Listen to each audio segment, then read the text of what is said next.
You're watching Kivumbi 2017. Many thanks for joining us. Now, the National Council on NGOs is accusing the government of unfairly targeting NGOs. The council's chairman, Samuel Githinji, says the government must involve the council in the ongoing probe on some NGOs operating in the country. Speaking earlier today, Githinji said it must be included on all matters pertaining to operations of civil society groups. By the council. Subsection 3 of the same section 18 says the board may strike off the register any organization which fails to provide proof of its existence within 30 days from the date of notice, or if the council does not, council report does not confirm the existence of such an organization. We have seen of late the registration of organizations, and we are here to say that we only hear and read from the newspapers, but we are not aware of whatever is being happening.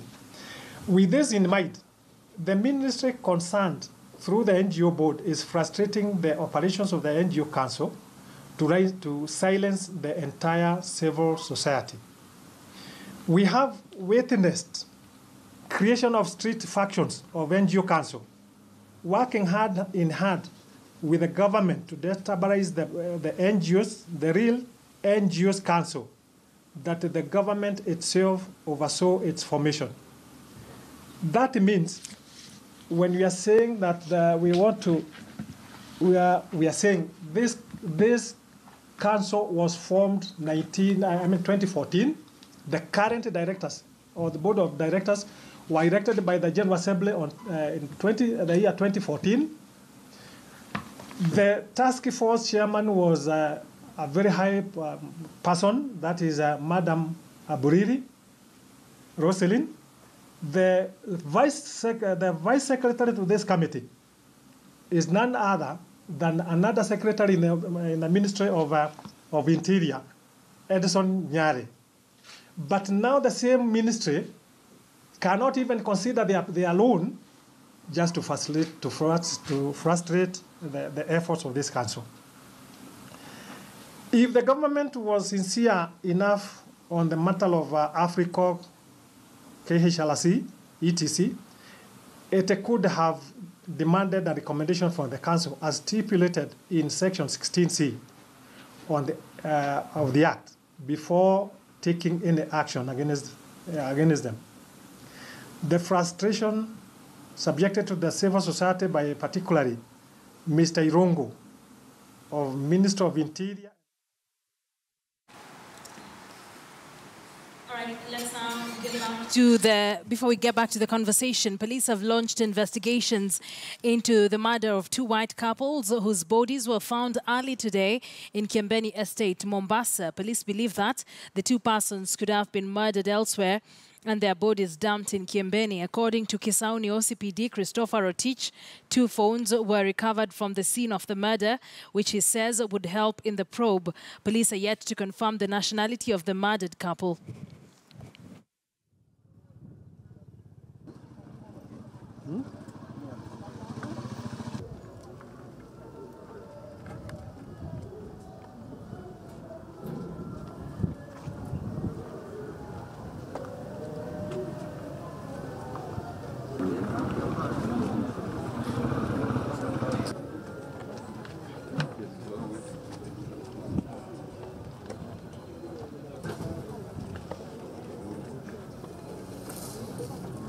Leo saa 12:30 tulipata ripoti kutoka kwa wananchi wameona maiti mbili ya wasungu. Tulichukua nafasi haraka kukuja kuangalia hawa na tumekuta mwili ya mwanaume na mwanamke, na inakaa kama ni watu ya kutoka area ya western areas, ni Europeans. Na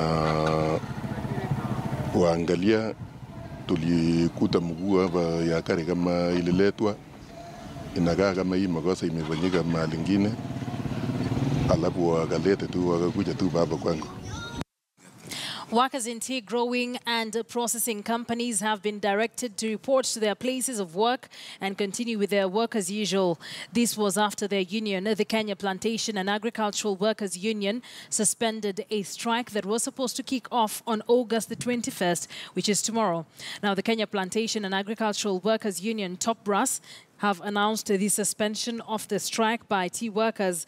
This followed a court order that ordered the union and the Tea Industries Association, Kenya Tea Growers Association, to appear in court on September the 21st.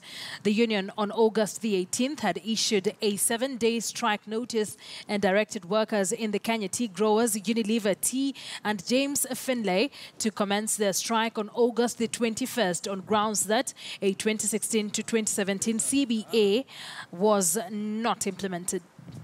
Kukimu maisha imekuwa ngumu kwa wafanyikazi wa majani chai. Mwaka 2014 na 2015 tulipata nyongeza ya mshahara 30% kupitia kwa koti za viwanda. Matajiri wakakaa pamoja na sisi kupitia kwa wizara ya wafanyakazi ya leba, tukakubaliana wakalipa 15%. Na hizi salary ambao mfanyikazi anafaa kupata, every time after 2 years tukiketi chini tunakubaliana which percentage to apply on the current salaries. All right, back to our conversation here on that presidential petition that Kenyans are very eagerly waiting for. In the next less than 14 days, Kenyans' eyes are going to be pegged on the Supreme Court as arguments and counter-arguments are made ahead of the ruling that should be made 14 days after the case has been filed. Once again, I'll introduce my guest in studio. Mark Bichachi is a political analyst and a communication expert, as well as Kakai Kissinger, who is a lawyer as well as a political analyst. NASA has given amounts of evidence that are about 8,000 more than they did in 2013. And as both of you agreed, the burden of proof will be on them. Do you think it's going to be harder for them to churn out evidence after evidence as they try to prove their case, or would you have advised, I'd want to start with a lawyer, would you have advised that they compress everything into simpler volumes, so to speak? And this brings us back to the question of what the court is expecting out of NASA and what is the burden of proof that they have to dispense with. And looking at the number of days, 14 days, then you ask yourself, what is it that you can do in these 14 days? Remember, things are going to be very complicated on Thursday. On Thursday, I think either Thursday or Friday, we'll have what they call a pre-trial conference.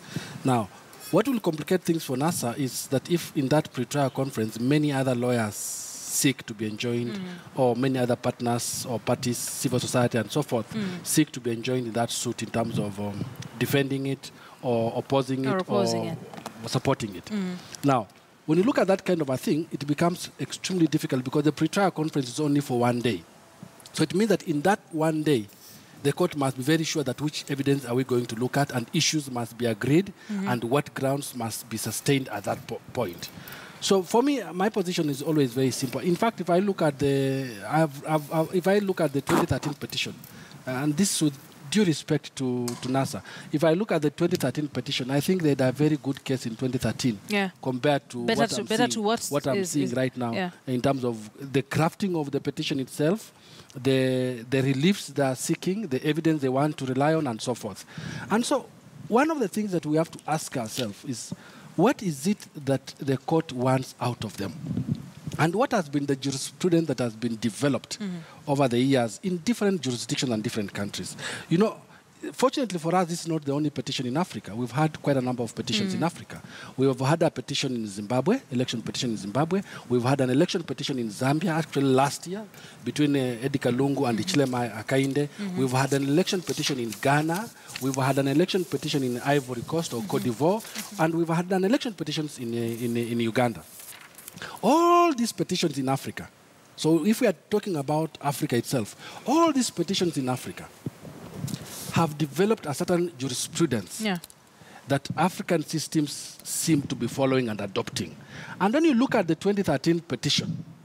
The Supreme Court in 2013 petition relied mostly on this jurisprudence that are coming out of these African countries. Now, in the world, we've had a petition in the US. You remember Bush versus Al Gore petition? Al Gore, yes. Yeah, which came up with very interesting pointers to how or what you should be seeking for when you go to court in terms of seeking for a nullification of presidential results. And we'll come to that later. We've had an election petition in Ukraine, and we've had an election petition in Australia. Now, of all those countries, there are only 2 countries that election petitions have been nullified, and that's in Ukraine and Australia. Actually, Australia, the petition was nullified, presidential petition results were nullified in May this year. And then so out of Africa, and the jurisprudence we are looking at is only 2 countries that presidential petitions have been nullified, in Ukraine and in Australia. Now, what the jurisprudence that has been developed over the years is the following. One, as the court is sitting there, the court is saying, first of all, they are giving a benefit of doubt to the institutions that carried the election. That's the first thing. That first of all, IEBC is right. Number 2, all the officials of IEBC are right. Yeah. Number 3, the way the election results were announced is right. Number 3, we are a court and we are completely reluctant to invalidate a presidential election petition because this is the will of the people. Number 3, we are balancing between policy and law. And at the end of the day, when you are balancing between policy and law, you are not going to go by law, you are going to go by policy. What is the public policy demands? And an election being a human rights issue, courts are completely reluctant to invalidate a human rights decision, because that's what we call in law universal suffrage. Someone has woken up, someone has gone to cast a vote, and that one vote must matter. So who am I as a court to go and invalidate that petition? So that is the first burden that NASA has to prove that, look, all these principles that have been established under law, that you cannot invalidate a presidential petition in these countries, because in law, we follow jurisprudences that have developed over other countries. And just watch this week, and you'll be surprised that all these cases we are talking about, these lawyers will be talking about them, because there's no other case to talk about. Of course. These are the only cases that have been allowed. So NASA has that burden to prove. That's why when we began, I said that the standards of proof in electoral petitions keeps shifting. Some countries have adopted whereby they say the balance of convenience is okay. So it's a 50-50. Let me hear you 50. Scenario. Other countries have said the balance of burden of proof in an election petition is beyond reasonable doubt if it has an element of criminality. Other countries, Kenya and Zambia, in the 2013 petition, Kenya and Zambia took that position.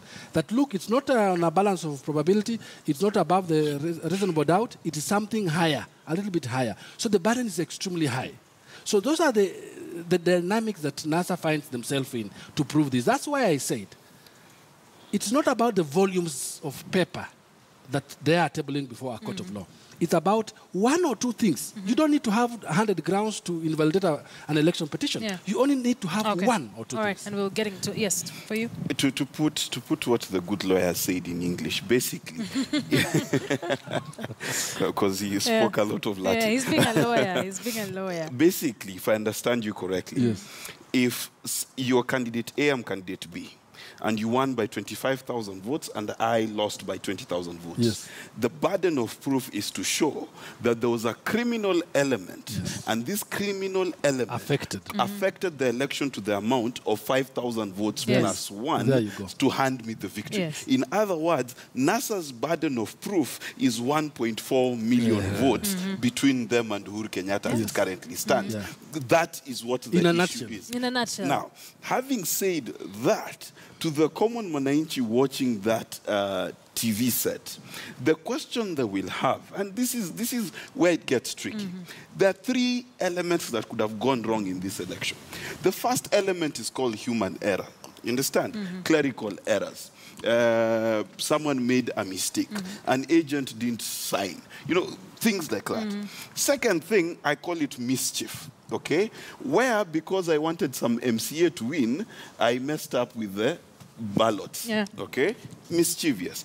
3, is conspiracy, criminal conspiracy that is nationwide that affects the entire election. Now, what NASA needs to prove is the third one that I've mentioned. But the other two most likely will exist. Now, these other two, in the eyes of the public, is what needs to be managed very, very well. Because I can tell you right here, right now, there will be evidence of human error. The process was too big. Sample space for error is 40,000 at least possibilities of making a mistake. Those will be there. Will they be criminalized or treated like the errors that actually to add on that, when you read the case of Algo, and you read the case of Chiluba, and you read the case of Bagbo and Ouattara in Sierra Leone, they said, and all those justices said, electoral commissions are not perfect. Electoral commissions all over the world will make an error. So when you see evidence coming in and saying, oh, this error, it is not, that error alone does not invalidate an election. Exactly. So it is it has to be very clear like that. So what's does NASA have to do? Even alone an error of an official.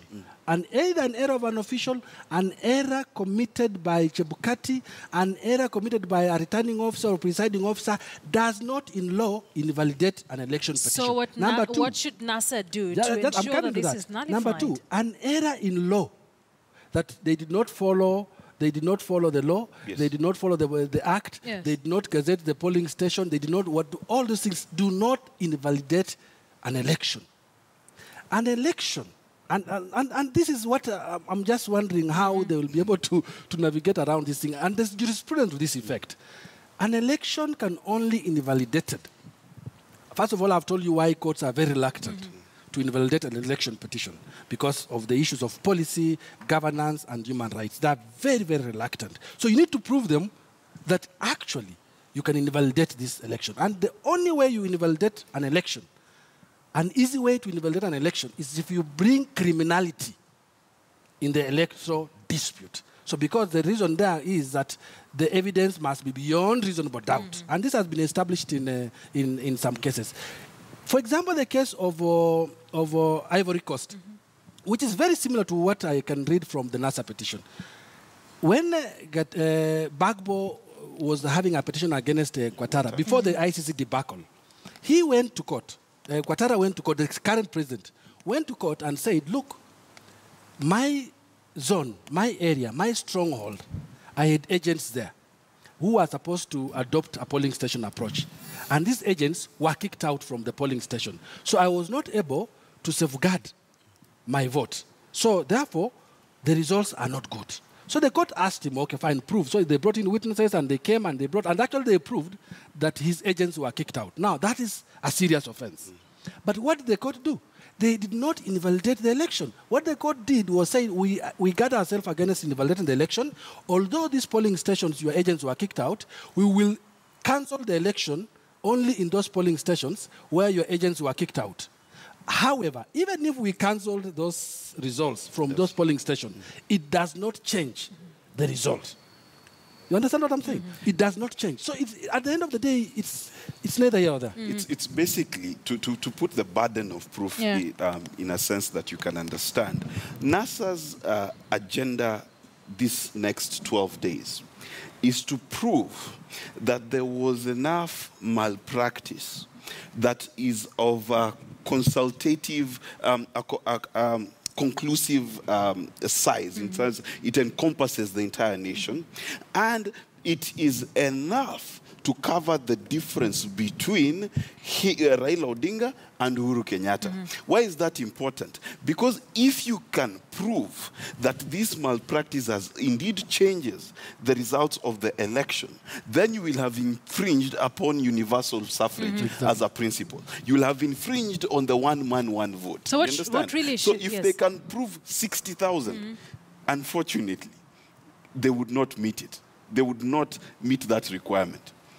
So what really should NASA seek for the next 12 days? What they should seek for, I call it the smoking gun principle. You either have a smoking gun or you find the dead body. Otherwise, there's no murder case, okay? You just file a missing person report and that person will be missing until a body is found. So basically, if they go into this petition, and I speak like a layman here, and they do not have, this is the gun that committed the crime, and this is the body. In other words, by what I mean by the gun, is this the process that was used in terms of rigging the election, and I have proof for that, and this rigging of the election, this is the fake result it produced. That is what they must do. Failure of that, the petition will collapse. One of the, and I agree with him, one of the issues I think that I saw in the petition, and we are not trying, we have to be cautious here that we're not trying the case or we are not giving them advice or anything. But we are talking about it just generally comparing to what has happened to other jurisdictions. One of the issues that NASA seems to be running away with is the issue of there are some polling stations that were not gazetted, some returning officers who were not gazetted, and these returning officers, and therefore those elections is generally a fraud. Now, you ask yourself, and I can imagine the lawyers from Jubilee are smiling, because you ask yourself, did you raise it before? No. Did you participate in an electoral process? Yes. Did you send your agents to those respective polling stations? Yes. So the results only becomes a fraud when you have lost. Because now the issues of evidence comes in, the issues of estoppel. You will be stopped from raising some of these issues because the dynamics completely change. When you look at the cases in the world, and I talked about Ukraine and I talked about Australia, those election petitions were only invalidated based on the issues of fraud, and they were able to prove that there was so much fraud in Ukraine in the electoral process that the sitting president, the guy who had been announced to be the winner, if there was no fraud, he would have not won the election. Yes. Yeah. So the challenge for NASA is you have 1.4 million votes. How are you going, and what vote by vote, universal suffrage that we talked about, how are you going to challenge the 1.4 million votes to a level where Uhuru Kenyatta doesn't get the 50+1? So that's the biggest challenge of the burden of proof. So as we wind up, what are the likely scenarios we expected to see in the next 2 weeks? In terms of a communication standpoint, I am very, very sure that NASA is aware that it needs to speak to its people, its supporters, its gallery. So I expect a lot of evidence that might not meet the threshold of 1.4 million necessarily, but will be tabled so that to win a national sympathy and to give the support base something to cling on. The second thing, I expect a lot of dissection of the evidence that NASA has given to bring about that question of does it meet the threshold necessary to overturn an election.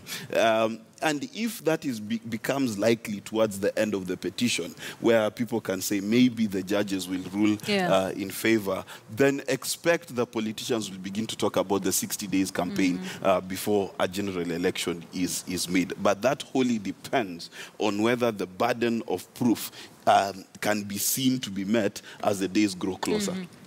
For you, as a lawyer, just take us through what really we expect to see in the next 2 weeks. Today is the final day for service. The law is very good because the law says that you have to serve personally to the lawyers, or you can advertise it, or you can serve it by way of an email.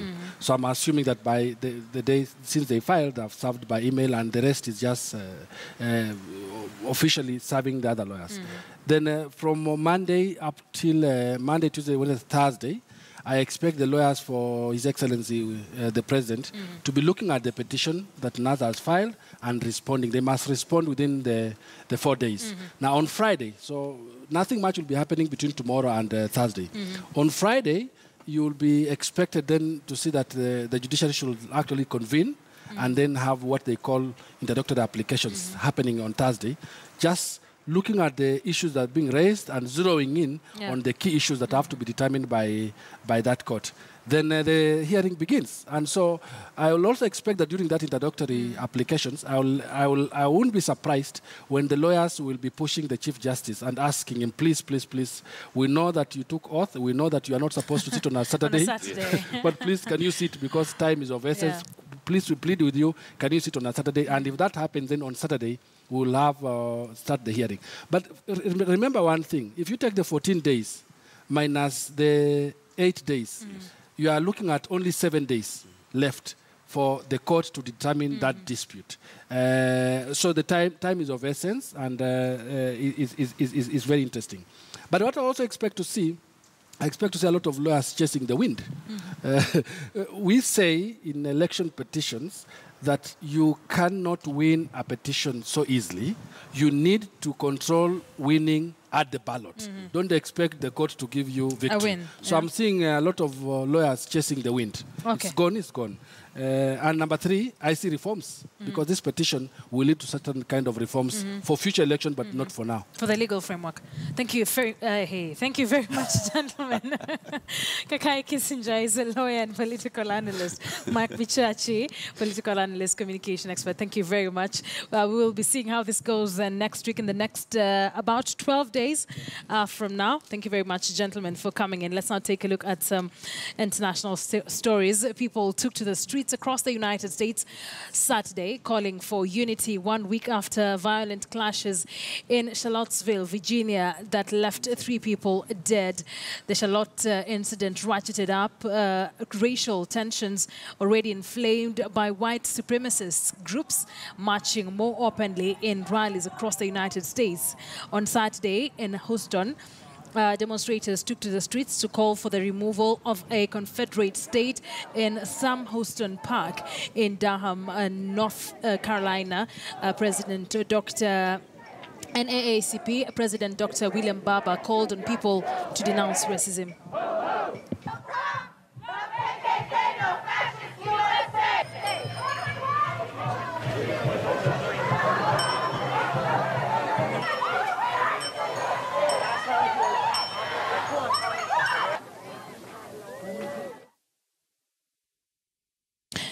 Government employees started registering people on Saturday who were affected by Monday's mudslide on the outskirts of Freetown, the capital city of Sierra Leone, which killed at least 400 people, with another 600 still unaccounted for. 5 days after the disaster, people lined up to sign in at registration centers near the disaster site. The list, which contain detailed information of the people affected, will be given to aid organizations that will provide survivors with support. The government has cordoned off the disaster site, and government officials said that preventing the spread of diseases is a top priority. Medical staff can be seen spraying disinfectant on the ground, but disinfectants and medicine are scarce.